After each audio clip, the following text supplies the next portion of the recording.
Des barrages brisés, des catastrophes environnementales, des régions évacuées ou englouties, accrochez-vous où vous pourrez. Voici 10 pannes de barrages filmées par caméra. La rupture du barrage de Brumadinho au Brésil n'est pas seulement une tragédie humaine, c'est aussi une catastrophe environnementale. Survenu le 25 janvier 2019, l'effondrement de ce barrage a causé 259 décès et 11 disparitions. Et comme cette construction sert de réservoir de rétention pour les substances toxiques issues de l'exploitation minière, son effondrement a englouti le site minier dans un torrent de boue et de déchets. D'après les enquêtes menées, la responsabilité conjointe des cadres de la compagnie minière Vale, qui exploitait le barrage, ne faisait aucun doute. Les rapports indiquaient l'insouciance complète des dirigeants de l'entreprise pour la question environnementale et sécuritaire.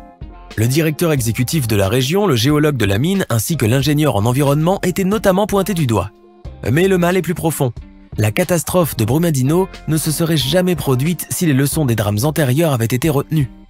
En effet, un accident analogue s'était produit à Minas Gerais en 2015. À cause de l'incurie des responsables de la société Samarco, le barrage de Mariana s'était effondré, libérant un flux de boue toxique qui a englouti le village de Bento Rodrigues, causant la mort de 19 personnes. Par ailleurs, il faut garder à l'esprit que les accidents de barrage sont rares. En effet, depuis le XXe siècle, seulement 1% des barrages existants se sont rompus à travers le monde. Les causes de ces catastrophes sont soit humaines, dans le cas des négligences techniques ou des mauvais entretiens, soit naturelles dans le cas des érosions, des séismes et des intempéries. Cependant, les barrages sont globalement très résistants, à l'instar des barrages chiliens qui ont tenu bon malgré plusieurs tremblements de terre.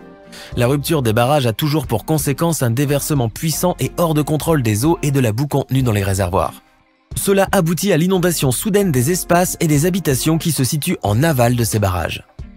Situé au nord-ouest de la Colombie, sur la rivière Coca, le barrage d'Ituango a plongé les habitants de la région avoisinante dans une profonde angoisse en 2018, lorsque la menace de son effondrement était à son comble. La construction de cet immense ouvrage hydroélectrique avait débuté en 2011 et il devait être opérationnel en 2018, sans une foule d'événements inquiétants qui auraient pu mettre en péril la vie de 100 000 personnes.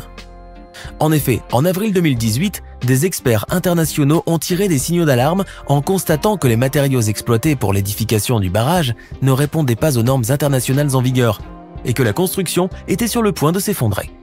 De plus, les pluies avaient causé 3 éboulements dans la montagne, ce qui a eu pour effet d'obstruer le tunnel qui servait à dévier l'eau du fleuve lors de la construction. Mais la puissance de l'eau avait débouché un autre tunnel, causant une augmentation du débit fluvial et une sérieuse menace sur les communautés alentours. En effet, le débit du fleuve avait presque triplé et le torrent était si puissant que plusieurs ponts s'étaient effondrés. Les pompiers, la police, la Croix-Rouge et même l'armée avaient été mobilisés. Cette vidéo vous plaît? Alors n'oubliez pas de mettre un pouce bleu, de vous abonner à la chaîne et d'activer la cloche pour ne rien rater de nos prochaines publications. On continue. En mai 2020, des pluies diluviennes avaient provoqué le double effondrement des barrages d'Edenville et de Sanford, entraînant une évacuation massive de la population et un sérieux risque de pollution à cause de la proximité d'une usine chimique. La rupture du premier barrage avait propulsé les eaux de crue dans le lac Sanford, où se trouvait un autre barrage qui a fini par céder à la pression des flots avant d'être complètement submergé. En tout, 11 000 personnes avaient dû être évacuées sous la menace d'une situation encore plus désastreuse, tout ceci en pleine pandémie de coronavirus. L'autre élément inquiétant était la proximité de la grande usine industrielle Dow Chemical, une multinationale établie le long de la rivière et où se trouve un petit réacteur nucléaire. Les eaux avaient envahi les bassins de rétention qui servaient à contenir la saumure, laquelle est un produit chimique toxique pour les animaux et la végétation. Par chance, aucun incident majeur n'a été signalé depuis et l'on peut conclure que la gestion de cette situation critique a été efficace. Juste avant d'aborder le cas suivant, saurez-vous donner la réponse correcte à la question du jour ? Dans quel pays se trouve actuellement le barrage le plus grand du monde? La réponse simple à deviner sera apportée en fin de vidéo. Rendons-nous au Texas maintenant, où a lieu en 2019 un accident de barrage sur le lac Dunlap. Comme on le voit dans les images publiées par la police, une partie de la structure a été soulevée puis retournée par la poussée des eaux, laissant libre cours au flot. En quelques heures, cette défaillance du désherboir a d'une part fait baisser le niveau du lac de près de 2 mètres et d'autre part accru le débit de la Guadalupe River qui a atteint près de 300 mètres cubes par seconde. En définitive, le lac Dunlap a été presque entièrement drainé, révélant des structures de pont. Bien que cet accident n'ait pas nécessité une évacuation, les autorités ont tout de même mis en garde la population riveraine, en lui déconseillant de ne pas trop s'approcher de la rivière. Ce barrage était vieux de près d'1 siècle au moment de son affaissement, et les rapports circonstanciés parus depuis indiquent que son dysfonctionnement est dû à l'obsolescence de l'acier de construction. En 2018, le barrage d'Atapehu, situé au Laos, non loin de la frontière du Vietnam et du Cambodge, s'était effondré alors que sa construction n'était pas encore achevée. En effet, le 23 juillet 2018, ce barrage, qui était au centre d'un important projet hydraulique financé par l'État du Laos, une société thaïlandaise ainsi que 2 sociétés sud-coréennes, a été sérieusement endommagé par les fortes pluies avant de céder. Malheureusement, les dégâts furent considérables puisque le choc a libéré 5 milliards de mètres cubes d'eau qui ont vite englouti 7 villages, tuant des centaines de personnes. Pourtant, les associations environnementales avaient exprimé leurs inquiétudes sur les nouveaux programmes d'énergie hydraulique dans lesquels s'engageait le Laos.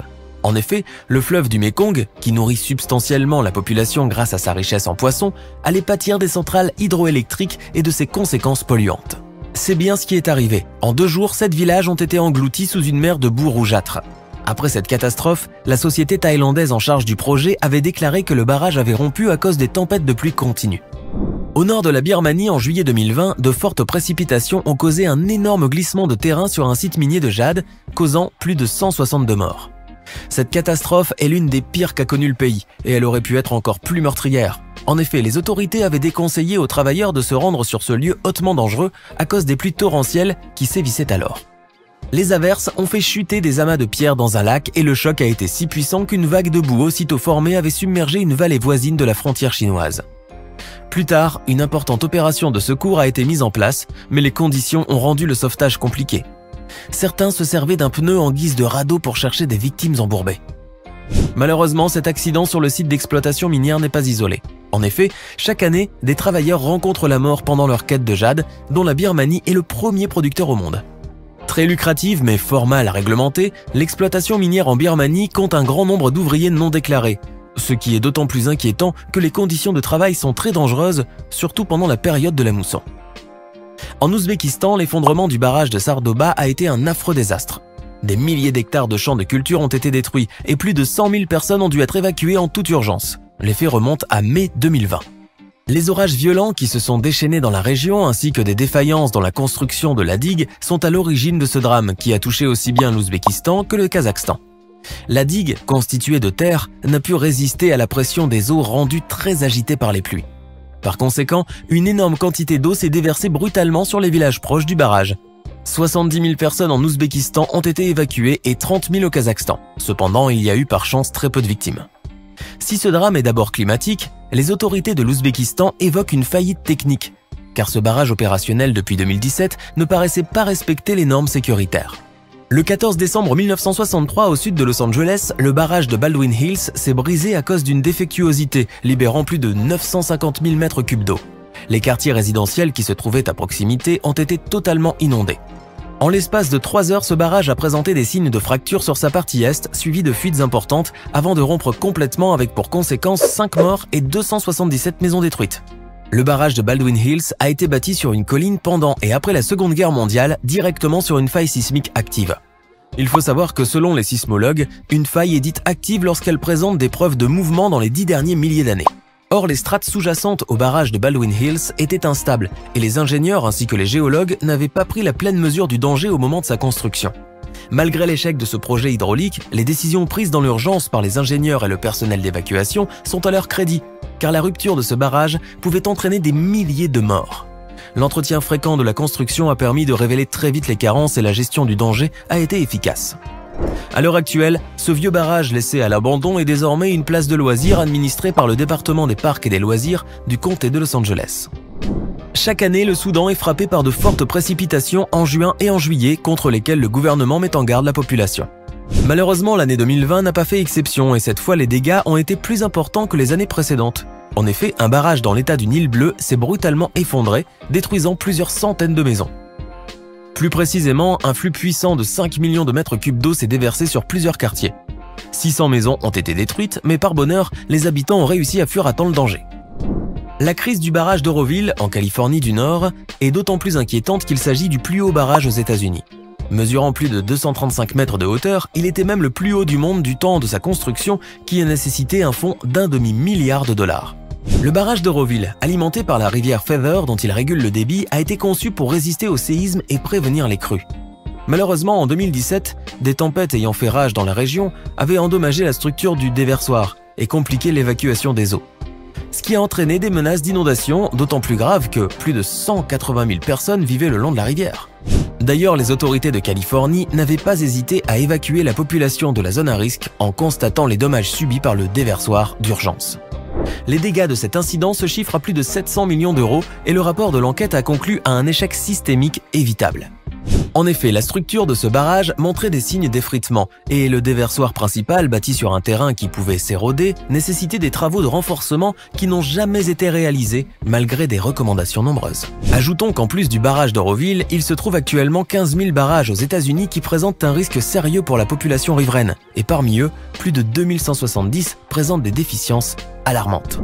Voilà, c'est la fin de la vidéo. Que pensez-vous donc de toutes ces catastrophes de barrages? Laquelle vous semble la plus triste? Dites-nous vos impressions par commentaire. Et d'ailleurs, avez-vous bien répondu à la question du jour? La réponse était simple à deviner, c'est en Chine que se trouve le plus grand barrage du monde. Sans surprise, ce pays dispose d'installations hydrauliques gigantesques. Le barrage des Trois Gorges, situé dans la province du Hubei, est considéré comme le plus grand et le plus puissant du monde, pouvant contenir 40 milliards de mètres cubes d'eau. Il a par ailleurs nécessité près de 30 millions de mètres cubes de béton et il s'étend sur une superficie de 1084 km².